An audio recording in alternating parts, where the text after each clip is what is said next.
happen eventually. 오늘 하나님께서 우리에게 주신 말씀은 창세기 15장 1절부터 6절 말씀입니다. 박한솔 학생 성경 봉독해 주겠습니다. 하나님께서 오늘 우리에게 주신 말씀은 창세기 15장 1절에서 6절까지 말씀입니다. 말씀을 봉독하겠습니다. 이후에 여호와의 말씀이 환상 중에 아브라함에게 임하여 이르시되 아브라함아 두려워하지 말라. 나는 내 방패요 너의 지극히 큰 상급이니라. 아브라함이 이르되 주 여호와여 무엇을 내게 주시려 하나이까. 나는 자식이 없사오니 나의 상속자는 이 다메섹 사람 엘리에셀이니이다. 아브라함이 또 이르되 주께서 내게 씨를 주지 아니하셨으니 내 집에서 길린 자가 내 상속자가 될 것이니이다. 여호와의 말씀이 그에게 임하여 이르시되 그 사람이 내 상속자가 아니라 내 몸에서 날 자가 내 상속자가 되리라 하시고 그를 이끌고 밖으로 나가 이르시되 하늘을 우러러 뭇배를 셀 수 있나 보라. 또 그에게 이르시되 내 저수는 이와 같으니라. 아브라함이 여호와를 믿으니 여호와께서 이를 그의 의로 여기시고 아멘. 아멘. 자리에 앉으시 바랍니다. 지난주 우리는 살렘왕 멜기세덱이라는 제목으로 여러분들과 함께 말씀을 나누었습니다. 메소포타미아 연합군과의 커다란 전투에서 승리한 후에 롯의 가족들과 전리품을 되찾아서 돌아가던 아브라함은 살렘왕 멜기세덱과 소돔 왕을 만납니다.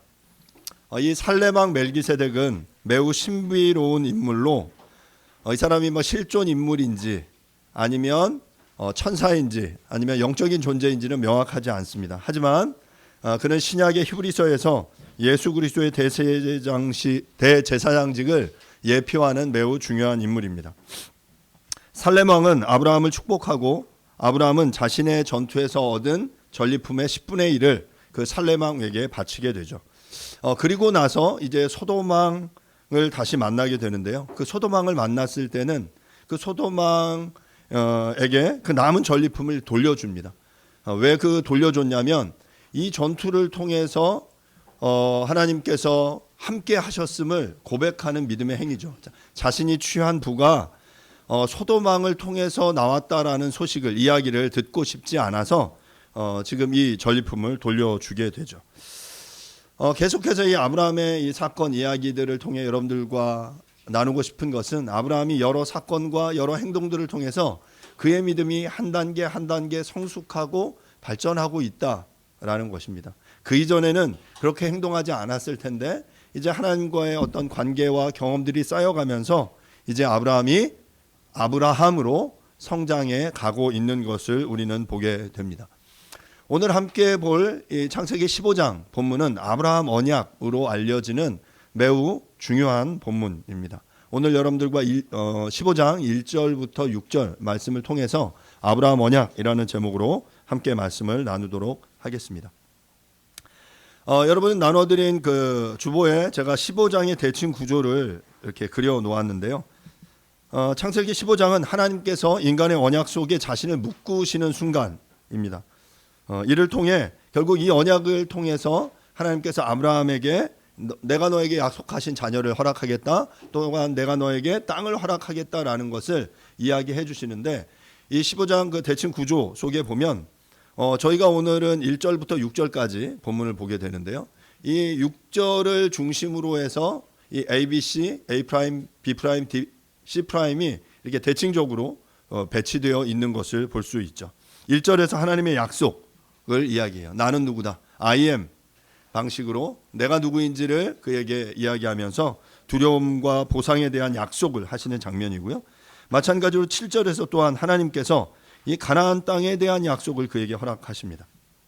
그리고 이제 2절과 3절에서는 이 아브라함이 이것에 대해서 질문해요. 또한 8절에서도 아브라함이 질문하고요. 이제 4절, 5절에서 이제 그 질문에 대한 응답으로 내가 너에게 후손을 하늘의 그 뭇별, 저 별처럼 많이 주겠다라고 약속하시고요. 또한 이후에 이 본문 속에서 또 이 아브라함의 질문에 대한 응답으로 이 불타는 횃불을 통과하시면서 그 언약을 체결하시는 장면이 그 이후에 등장을 하게 되죠. 구약 성경은 이렇게 이제 문학적인 대칭 구조를 여러 형태로 가지고 있는데 이것은 하나님께서 백성들에게 말씀하시면서 그들이 하나님께서 허락하신 이 어떤 언약 말씀을 잘 기억하도록 하시기 위한 아주 중요한 문학적인 장치였습니다. 먼저 1절 말씀을 함께 보도록 하겠습니다. 1절입니다. 이후에 여호와의 말씀이 환상 중에 아브라함에게 임하여 이르시되 아브라함아 두려워하지 말라 나는 내 방패요 너의 지극히 큰 상급이니라. 본문을 읽으면서 이제 뭐 1절을 시작할 때 처음 단어가 이후에라는 표현입니다. After these things라는 표현인데요. 그러니까 뭐 원문은 이러한 일들 후에라는 뜻이겠죠. 그러면 이제 이러한 일들이 뭘까요? 이러한 일들은 바로 14장 그 앞에서 펼쳐진 일들이에요. 멀리는 뭐 하나님께서 아브라함을 부르셔서 그와 함께했던 여러 일들이겠고 가깝게는 14장에 펼쳐진 사건들이겠죠. 14장에서 어떤 일들이 있었어요? 두 왕과의 만남이 있었잖아요. 말씀드린 대로 이 큰 전투 이후에 돌아오면서 전리품을 가지고 돌아오면서 멜기세덱을 만나고 소돔왕을 만나는 이 과정 속에서 내가 너의 하나님임을, 내가 너의 모든 부의 원천임을 하나님께서 약속해 주시는 것을 이제 경험했어요.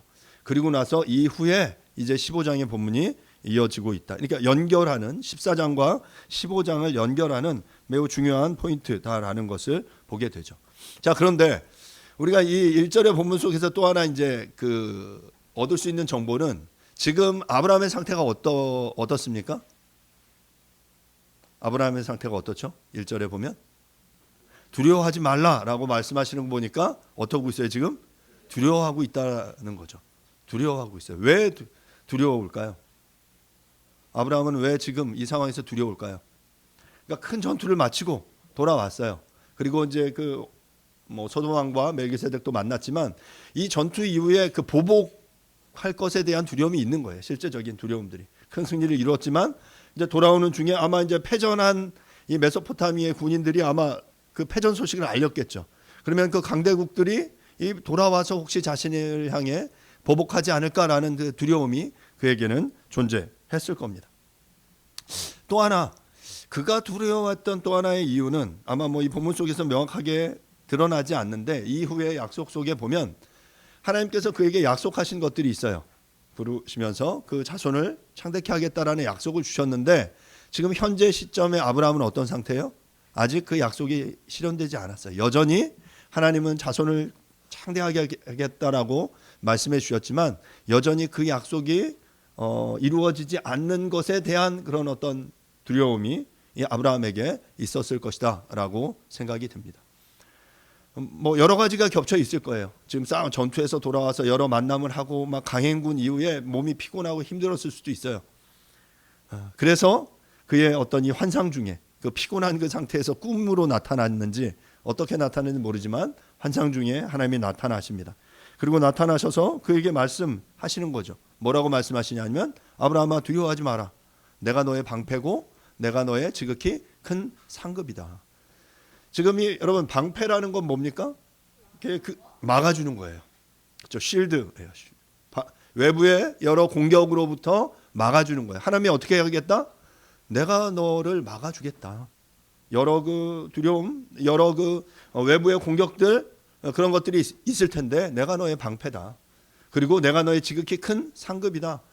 내가 너의 삶의 가장 최고의 선물이 되어주겠다라고 약속하고 계시는 거예요. 지금 나는 내 방패와 상급이다라는 이 표현은 이후에 이삭과 야곱에게도 동일하게 말씀하신 거예요.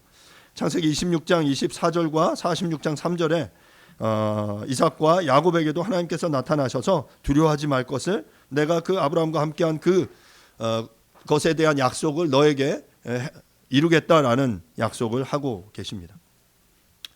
자, 이렇게 환상 중에 하나님의 그 말씀을 들었어요.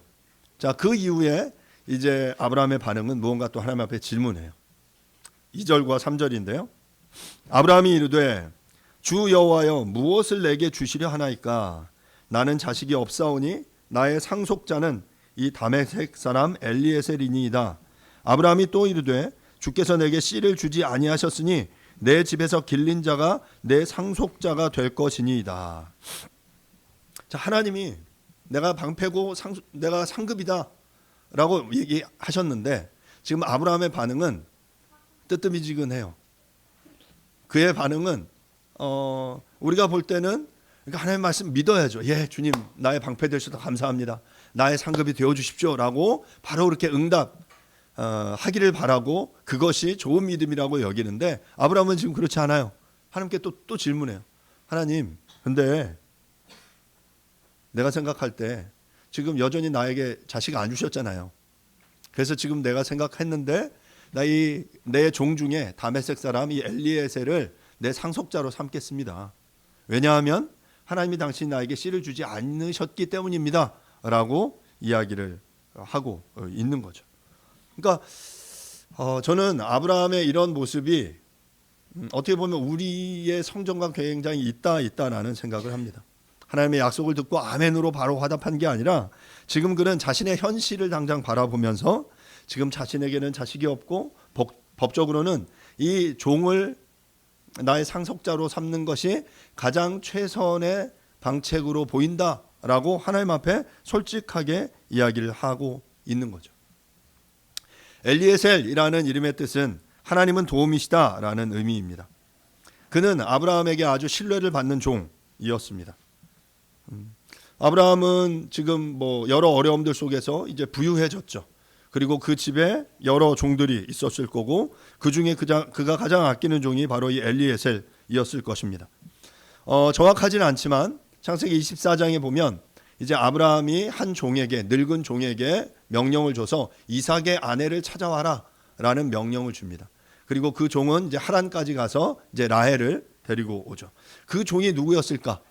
바로 이 엘리에셀이었을 것이다라고 추정을 합니다. 이렇게 가장 신뢰할 만한 그 종이었던 거죠.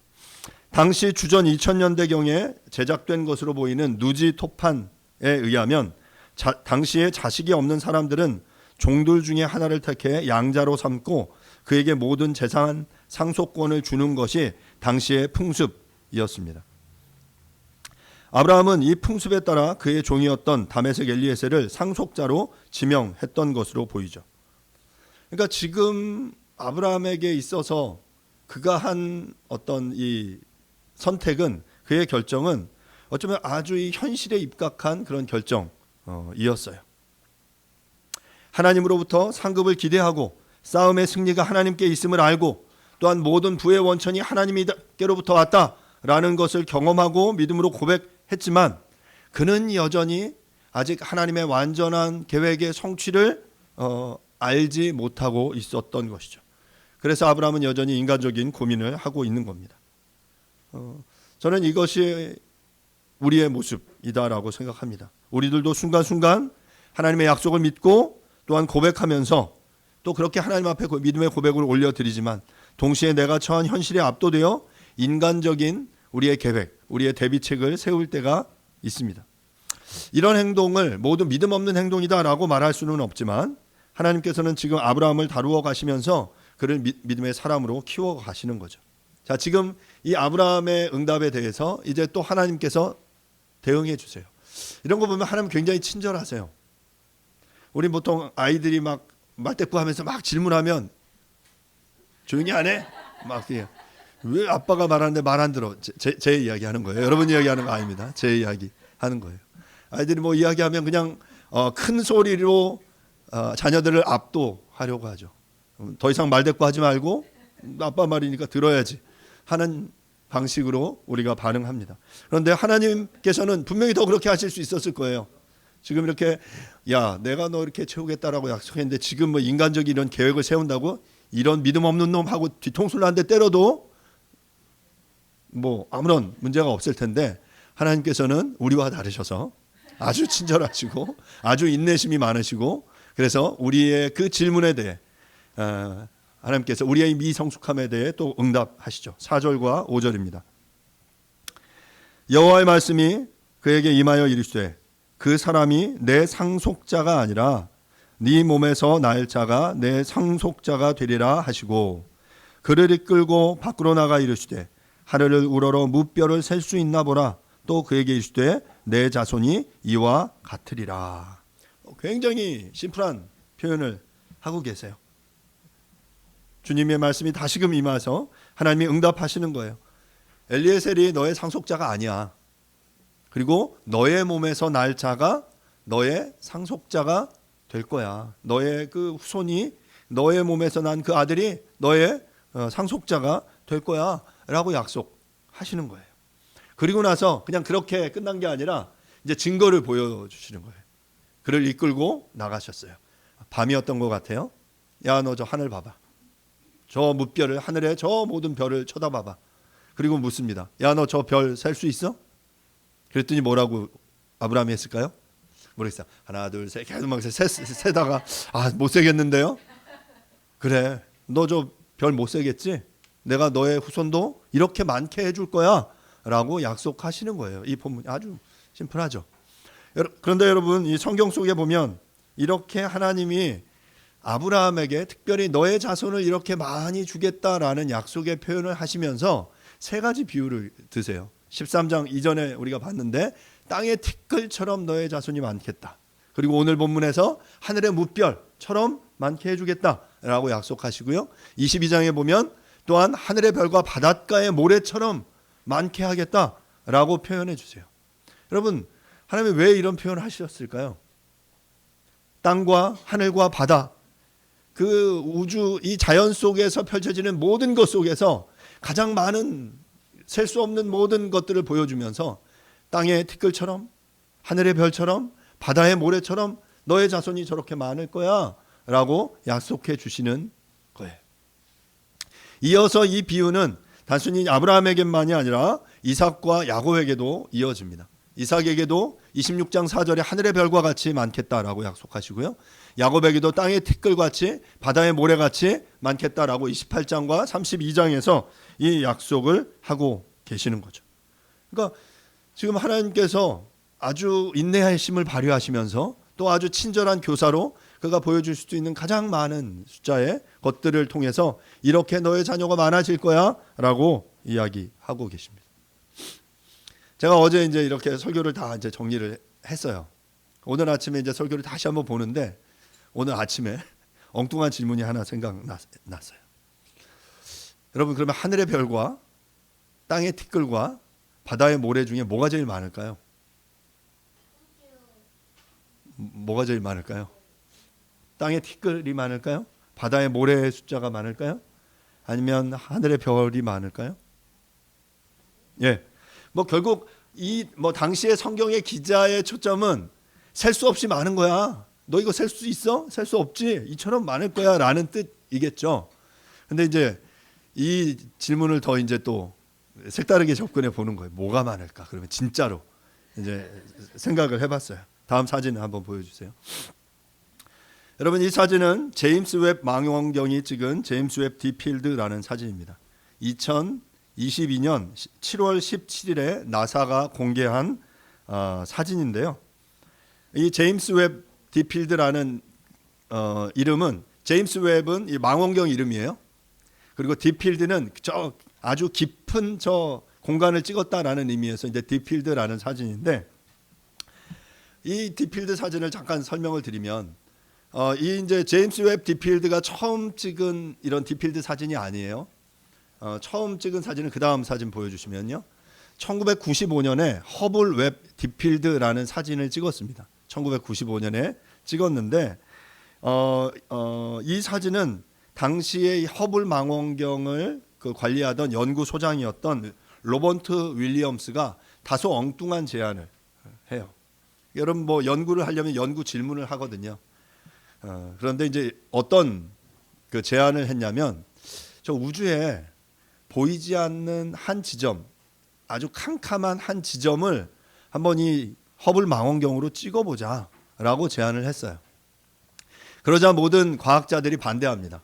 이건 낭비다. 이 지금 허블 망원경을 올리기 위해서 얼마나 많은 막대한 자금이 투여됐고, 이것들을 관리하는데 이게 이제 문제가 생기면 우주 정거장에서 우주 비행사들이 가서 그걸 막 관리하고 조정해야 되기 때문에 엄청난 천문학적인 비용이 들어가는 프로젝트였거든요. 그래서 이건 안 된다라고 이제 반대했어요. 그러면 뭐 하나 더, 이거 약간 과학 시간, 천문학 시간이라고 생각하시면, 여러분이 지구에서 여러분들이 눈으로 볼 수 있는 별의 숫자는 뭐 수백 개에 불과합니다. 아주 예를 들어서 뭐 몽골이나 뭐 이렇게 그 대기가 깨끗하고 아주 암흑에 가까운 곳으로 가면 훨씬 더 많은 숫자의 별을 볼 수 있겠죠. 보통 이런 천문학 망원경이 설치된 산들은 산 꼭대기에 위치하죠. 왜 산 꼭대기에 올려놓을까요? 좀 더 가깝고 또 그것보다 더 중요한 건 이 라이트 노이즈, 빛 공해로부터 차단시키기 위해서예요. 그러니까 빛이 밝을수록 밝은 빛이 있으면 이게 이제 안 보이거든요. 그래서 최대한 어두운 곳, 대기가 깨끗한 곳, 그곳이 이 망원경을 설치하는 천문기지를 설치하는 아주 중요한 포인트예요.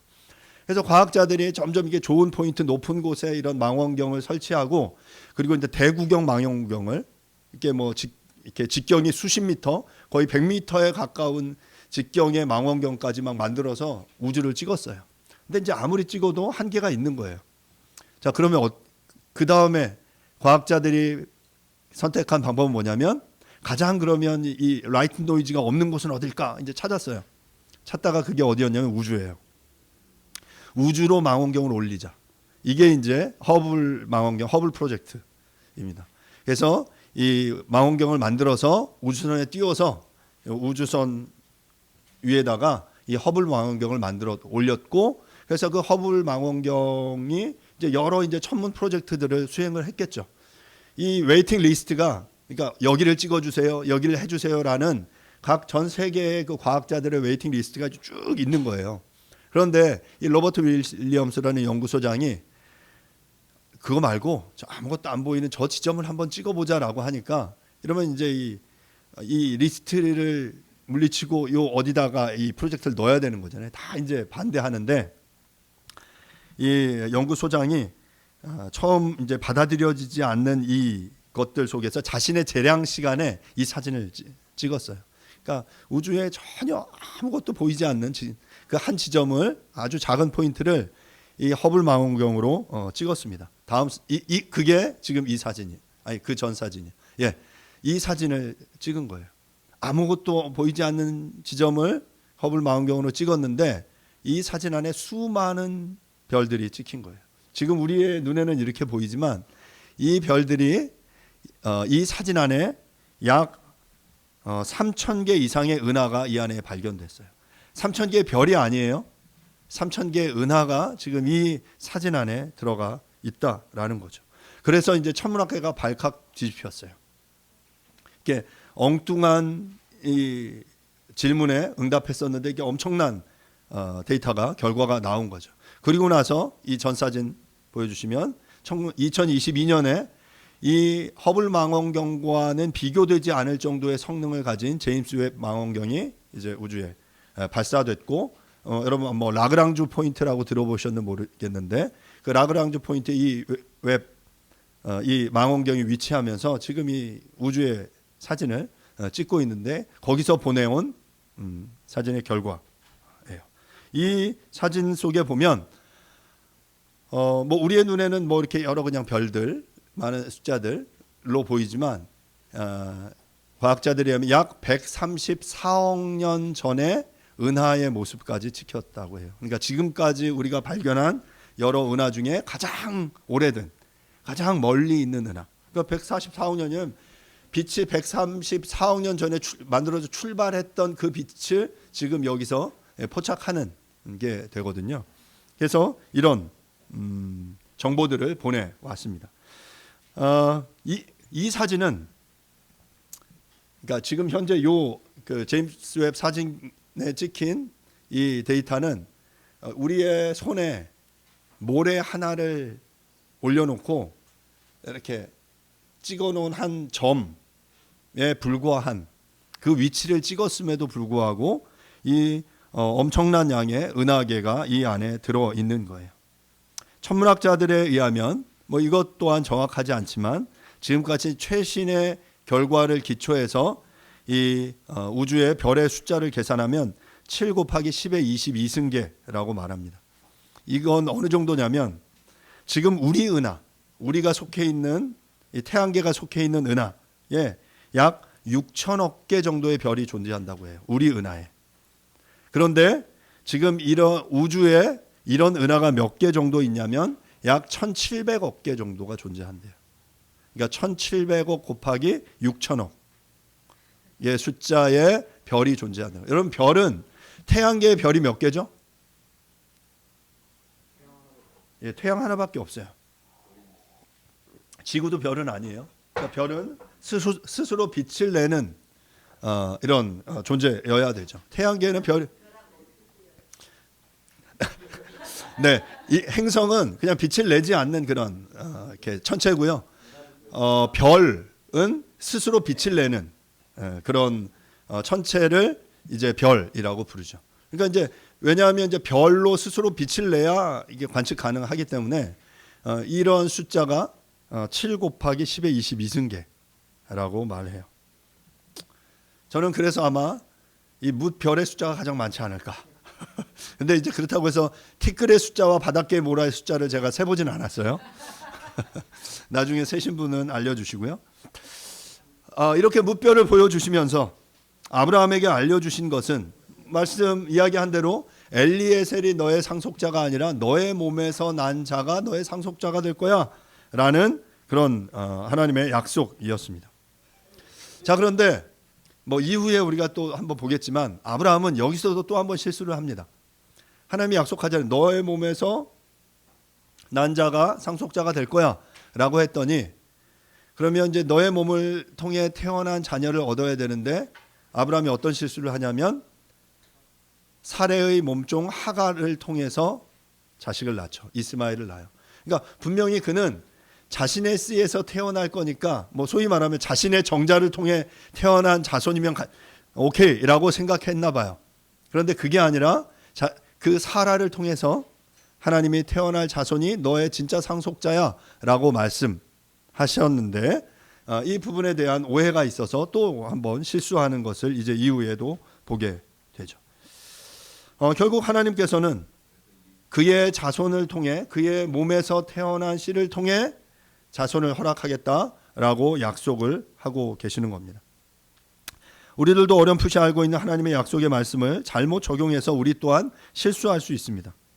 아브라함은 지금 하나님의 말씀을 통해 엘리에셀은 아니고 나에게 후손이 생기겠구나라고 생각했을 거예요. 하지만 이후에 사라의 태를 여셔서 하나님이 자녀를 주실 것은 생각하지 못합니다. 그리고 또 한번 인간적인 결정을 하죠. 자신의 씨를 통해 하갈을 통해 자녀를 낳게 돼요. 그런데 또한 그것 또한 하나님이 그거 아니야 라고 말씀하시면서 시행착오를 통해 다시금 하나님의 뜻을 보여주십니다.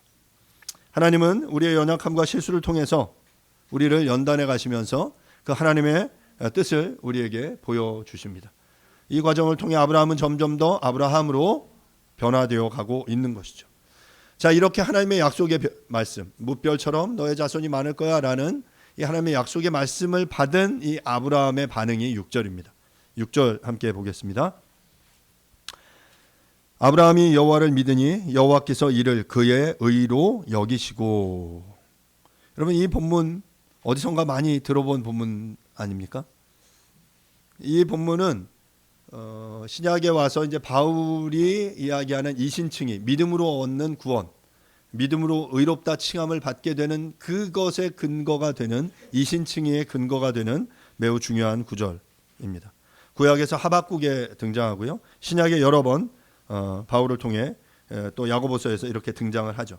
우리는 보통 이신칭의와 관련되면 돼서 믿음을 이야기하면 그것이 구원과 관련된 믿음이라고 생각합니다. 하지만 6절의 본문은 구원과 관련된 내용이라기보다는 하나님 자신에 대한 믿음을 이야기하고 있습니다. 믿음은 하나님의 말씀이 진리이며 진실하다는 것에 기초해서 하나님의 명령에 순종하는 삶으로 이어져야 합니다. 아브라함의 삶이 그러했습니다. 지속적으로 말씀드리지만 아브라함이 하나님의 부름을 받을 당시 그의 믿음은 완성형이 아니었습니다. 여러 가지 위기의 순간을 거쳐가면서 그는 하나님의 어떤 분인지 점점 알아갔고 말씀하신 것을 이루시는 분이다라는 것에 대한 확신이 점점 분명해져 가고 있었죠. 오늘 본문도 마찬가지예요. 지금 나에게 자녀가 없는 건 사실이지만, 그리고 내가 지금 두려움 가운데 있는 것도 사실이지만, 하나님께서는 그래서 내가 인간적인 방법으로 다메섹 사람 엘리에셀을 양상속자로 세워서 이 일들을 이루려고 시도하는 이것들이 아니라 내가 너의 씨를 통해 자손을 주겠다라고 말씀해 주고 계시는 거죠. 이 과정을 통해 하나님의 말씀과 환상을 통해 하나님께서 약속하신 것을 그분은 능히 이루실 거다라는 것을 그 아브라함에게 보여주신 거예요. 그리고 아브라함은 바로 그 하나님을 어떻게 했어요? 믿었어요. 그 하나님을 믿었어요. 그랬더니 그 믿음을 보시고 어떻게 하셨다고요? 의로 여기셨다라고 이야기하는 거예요. 이게 바로 아브라함의 믿음이고, 바로 아브라함의 이 믿음을 통해 아브라함이 하나님을 믿은 거죠. 여기서 뭐 이것이 궁극적으로 이어져서 구원이라고도 말할 수 있지만, 이것 자체는 하나님과 이 아브라함 사이의 여러 이 카운터 액트, 이 관계들 속에서 벌어지는 이것 속에서 그분을 믿는 것이거든요. 그랬더니 하나님께서 그것을 의롭다라고 여겨주셨다라는 것입니다. 여기서 말하는 의, 체다크라는 이 의미는 이 구약에서 율법에 일치하는 경건한 삶을 사는 것, 공동체적인 충성을 의미하는 매우 중요한 표현인데요. 바로 하나님이 그를 그렇게 여겨주셨다라는 거예요. 아브라함의 믿음을 보시고 그를 의롭다 여겨주셨다라는 것이죠. 본문에서 이렇게 하나님에 대한 아브라함의 믿음은 그리스도 안에서 하나님의 약속에 대한 그리스도인의 믿음의 모델이 됩니다. 갈라디아서 말씀을 잠깐 보면요. 갈라디아서 6장 9절입니다. 3장 6절부터 9절입니다. 아브라함이 하나님을 믿음에 그것을 그에게 의로 정하셨다 함과 같으니라. 그런즉 믿음으로 말미암은 자들은 아브라함의 자손인 줄을 알지어다. 또 하나님이 이방을 믿음으로 말미암아 의로 정하실 것을 성경이 미리 알고 먼저 아브라함에게 복음을 전하되 모든 이방인이 너로 말미암아 복을 받으리라 하였느니라. 그러므로 믿음으로 말미암은 자는 믿음이 있는 아브라함과 함께 복을 받느니라. 그러니까 지금 여러분 이 갈라디아서의 말씀이 창세기의 말씀보다 훨씬 더 자세하잖아요. 그 믿음으로 하나님을 믿었다라는 그것이 어떻게 의와 연결되는지를 이 바울이 훨씬 더 아브라함의 칭의 사건을 통해서 우리에게 자세하게 설명을 해주고 있는 거예요. 이처럼 의로움은 우리의 성취에 기초한 것이 아니라 그분으로 말미암아 여겨지고 간주되어지는 것이다 라는 사실을 여러분 반드시 기억하십시오. 그래서 바울의 이 신학이 완성이 되는 거예요. 그 이전까지 이 교회가 너희들의 행동과 너희들의 어떤 하나님을 향한 너의 표현, 행위로 구원을 얻을 거다라고 강조하고 사람들을 그렇게 동원하고 이렇게 몰아갔는데 그거 아니야. 너가 드리는 그 성취와 너가 행하는 그 행위로 구원을 받는 게 아니고 믿음으로 구원받는 거야. 믿음으로 하나님이 너를 의롭다 여기시는 거야 라고 이야기한 거죠. 바로 그것이 우리의 이 종교개혁에 있어서의 가장 중요한 개념이었습니다. 믿음 안에서 우리는 그리스도 안에서 의를 주시는 하나님을 바라보는 것이죠. 본문에서 여기다라는 표현은 히브리어 카사부를 다양한 의미로 설명한 표현 중에 하나인데요. 이 여기다라는 표현은 계산하다, 간주하다, 평가하다라는 의미도 있고요. 여겨지다, 책임지다, 의도하다 뭐 이런 여러 표현들이 있어요. 그래서 결국 하나님이 의로 여기셨다라는 이 표현은 하나님이 그의 아브라함의 믿음을 보시고 의롭다고 간주하고 인정하셨다라는 그런 의미인 거죠. 어떤 행위가 아니라 아브라함의 공로가 아니라 하나님을 향한 그 믿음, 하나님을 믿는 그 믿음을 보시고 너 의로 여겨주셨다, 인정하셨다, 확증하셨다라는 것이 바로 이 본문에서 이야기하고 싶은 의미입니다. 그렇다면 본문에서 아브라함은 무엇을 믿었습니까? 말씀드린 대로 본문이 구체적으로 구원에 대한 믿음을 이야기하지는 않습니다. 앞선 내용과 연관해서 본다면 하나님께서 방패이시며 지극히 큰 상급이 되심을 믿었습니다.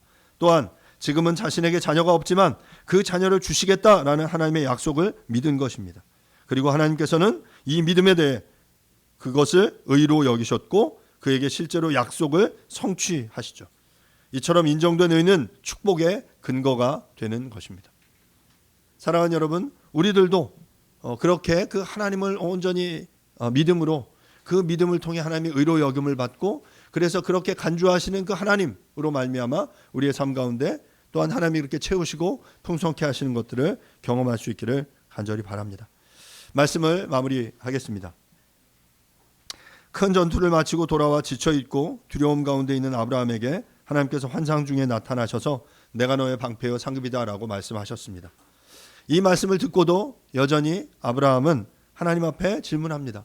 자식이 현재 나의 그 모습을 보면 현실적으로 자식이 없었고 하나님의 약속이 성취되지 않은 것 같기 때문에 그는 인간적인 방법을 동원해서 그 종인 엘리에셀을 상속자로 세우겠다라고 이야기하죠.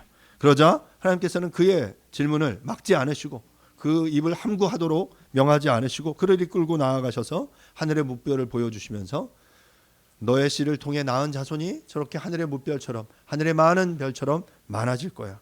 내가 그렇게 할 거야 라고 말씀하시죠. 그러자 아브라함이 하나님의 그 약속을 믿었다라는 거죠. 하나님을 믿었어요. 그랬더니 하나님이 그것을 의로 여기셨다라고 본문은 이야기합니다. 우리가 어떤 믿음의 전투를 마치고 지쳐 두려워할 때 하나님께서 우리를 찾아오셔서 내가 너의 방패요 상급이다라고 말씀하실 텐데 그때 믿음으로 하나님 당신이 나의 유일한 방패요 상급이다라고 믿음으로 고백하는 저와 여러분이 될 수 있기를 간절히 바랍니다. 바로 그 하나님을 향한 우리의 믿음을 보시고 하나님께서 우리를 의로 여겨 주실 것입니다. 그래서 2025년 또한 새로운 한 해를 시작하면서 하나님 앞에 정말 인정받는 우리의 믿음이 인정받는 저와 여러분들이 될 수 있기를 간절히 바랍니다.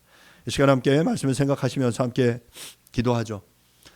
우리들도 아브라함처럼 여전히 이렇게 두려움 가운데 있지 않습니까? 지쳐서 현실에 압도되어서 나의 어떤 방법과 나의 노력으로 무언가를 이루려는 수많은 시도 속에 지쳐 있지 않습니까? 이 시간 우리가 그 하나님께서 나에게 찾아오셔서 내가 너의 방패다, 내가 너의 지극히 큰 상급이 되겠다라고 약속하시는 것 앞에 우리가 믿음으로 반응할 수 있기를 간절히 바랍니다. 그리고 우리의 삶 가운데 여러 그 상황 속에서 질문해도 좋습니다. 그리고 하나님 앞에 불평해도 좋습니다. 왜냐하면 하나님께서는 신실하시고 또한 하나님께서 인내하시며 우리에게 말씀하시는 그러한 분이시기 때문입니다.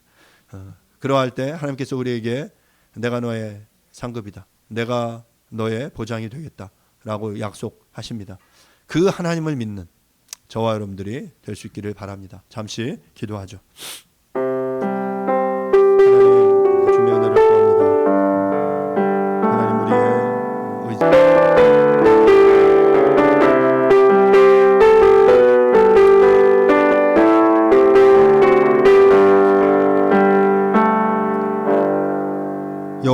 여호와의 말씀이 그에게 임하여 이르시되 그 사람이 내 상속자가 아니라 내 몸에서 날 자가 내 상속자가 되리라 하시고 그를 이끌고 밖으로 나가 이르시되 하늘을 우러러 무뼈를 셀 수 있나 보라. 또 그에게 이르시되 내 자손이 이와 같으리라.